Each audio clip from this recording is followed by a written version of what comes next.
Hello friends, welcome to Rathi's kitchen. நான் உங்கள் ஏமா பேசுகிறேன். இன்றைக்கி நம்ம சேனலில் ப்ரோட்டீன் அதிகம் நிறைந்த தோசை எப்படி செய்கிறது தான் பார்க்க போகிறோம். ஃப்ரெண்ட்ஸ், இது போல் ப்ரோட்டீன் நிறைந்த தோசை வாரத்துக்கு ஒரு முறையாவது நீங்கள் வீட்டில் செஞ்சு சாப்பிடுங்க. ரொம்ப ஹெல்த்தியான ரெசிபி. இது போல் தோசை செஞ்சு கொடுத்தோன்னா குழந்தைங்க கூட கண்டிப்பாக விருப்பமாக சாப்பிடுவாங்க. டேஸ்ட்டில் எந்த ஒரு டிஃப்ரெண்ட்டும் தெரியாது. ரொம்ப ஹெல்த்தியாகவும் டேஸ்டியாகவும் செய்யக்கூடிய இந்த ரெசிபி எப்படி செய்யலாம் நம்ம வீடியோக்குள்ளே போய் பார்க்குறதுக்கு முன்னாடி நம்ம சேனலை முதன்முறையாக பார்க்குறீங்கன்னா சப்ஸ்கிரைப் பண்ணிவிட்டு பாருங்கள் ஃப்ரெண்ட்ஸ். இப்போ வாங்க வீடியோக்குள்ளே போகலாம்.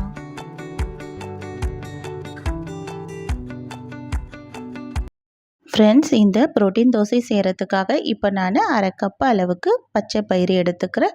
இது கூடவே அரை கப் அளவுக்கு கருப்பு மூக்கடலை, 1/4 கப் அளவுக்கு வெள்ளை மூக்கடலை சேர்த்துக்கலாம்.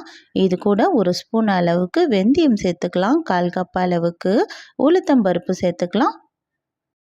இப்போ இதில் தண்ணி சேர்த்துட்டு ஒரு 2 தடவை நல்லா அலசி எடுத்துக்கலாம். இதில் ரொம்ப அதிகமாக தூசிலாம் எதுவும் இருக்காது. அதனால் ஒரு 2 தடவை அலசி எடுத்தால் போதும். அலசிட்டு இதை ஊற வைக்கிறதுக்காக இதில் நமக்கு தேவையான அளவுக்கு தண்ணி சேர்த்துக்கலாம். சேர்த்துட்டு இதை நல்லா ஒரு 5 மணி நேரமாவது குறைஞ்சது நல்லா ஊற வைக்கணும். அப்போ தான் இந்த கருப்பு முகடலைன்னா நல்லா ஊறும். இப்போ இதை ஒரு மூடி போட்டுட்டு அப்படியே ஒரு 5 மணி நேரத்துக்கு டிஸ்டர்ப் பண்ண வேண்டாம். இப்போ நல்லா ஒரு 5 மணி நேரம் ஆயிடுச்சு. ஆனதுக்கப்புறமா இந்த தண்ணியை வடிச்சிடலாம். ஏன்னா இதில் புளிப்பு ஏறிடும். அதனால் இந்த தண்ணியை வடிச்சிட்டு இப்போ நம்ம ஒரு மிக்ஸி ஜார்லேயே சேர்த்து அரைச்சிக்கலாம். நீங்கள் அதிகமாக ஊற வச்சு அரைக்கிறதா இருந்தால் கிரைண்டரில் கூட அரைச்சிக்கலாம். நான் கொஞ்சமாக தான் ஊற வச்சு அரைக்கிறதுனால இதை மிக்ஸி ஜார்லேயும் சேர்த்துட்டு இதுக்கு கொஞ்சமாக தண்ணி சேர்த்து நல்லா நம்ம இட்லி தோசை மாவுக்கெலாம் அரைப்போம்ல அந்த பதத்தில் அரைச்சி எடுத்துக்கலாம். இந்த பருப்பில் நல்லா உடஞ்சி அரைஞ்சி வந்தால் போதும். இந்த அளவுக்கு நல்லா அரைஞ்சி வந்திருக்கு. இது ரொம்ப கொரகொரப்பாலாம் இருக்காது. ஏன்னா நம்ம சேர்த்துருக்க பொருள் எல்லாம் மழமழப்பான பொருள் தான். அதனால் இது நல்லா மழன்னு நல்லா மசிஞ்சு வந்திருக்கு. இப்போ இதை எடுத்து ஒரு பாத்திரத்தில் மாற்றிடலாம். மாற்றிட்டு இப்போ இது போல் எல்லா பருப்பையுமே நம்ம கொஞ்சம் கொஞ்சமாக தண்ணி சேர்த்து அரைச்சி எடுத்துக்கலாம். கடைசியாக மிக்ஸி ஜாரையும் கொஞ்சமாக தண்ணி ஊற்றி அலசி நம்ம இதில் சேர்த்துக்கலாம். இப்போ நமக்கு மாவு வந்து ரெடியாக இருக்குது. இப்போ ரெடியானதில் நம்ம இதுக்கு தேவையான அளவுக்கு உப்பு சேர்த்துக்கிறேன். கல்லுப்பு அரை ஸ்பூன் தான் சேர்த்துக்கிறேன். ஏன்னா மாவு வந்து கொஞ்சமாக தான் இருக்குது. அதனால் கல்லுப்பு அரை ஸ்பூன் அளவு சேர்த்துட்டு இதை நம்ம கரண்டிலேயோ இல்லை கையை வச்சோ நல்லா கலந்து விட்டுடலாம். கலந்து விட்டுட்டு இதை நல்லா ஒரு 2-3 மணி நேரத்துக்கு அப்படியே வச்சு வெளியவே அப்படி புளிக்க வைக்கலாம். நம்ம மாவு அரைச்ச உடனே கூட இந்த தோசையை சுடலாம். ஆனால் வந்து 2-3 மணி நேரத்துக்கு நல்லா வெளியே வச்சு புளிக்க வச்சோன்னா இதோட டேஸ்ட் இன்னும் நல்லா இருக்கும். அதனால் இதை ஒரு மூடி போட்டு மூடிடலாம். இது ஒரு 2-3 மணி நேரத்துக்கு அப்படியே வெளியவே இருக்கட்டும். சாயங்காலம் 6 மணிக்கு நம்ம இந்த மாவை அரைச்சோன்னா 8 மணிக்கு தோசை சுடுறதுக்கு கரெக்டாக இருக்கும். இது நல்லா ஒரு 2 மணி நேரம் ஆனதுக்கப்புறமா நான் இதை ஓப்பன் பண்ணி பார்க்குறேன்.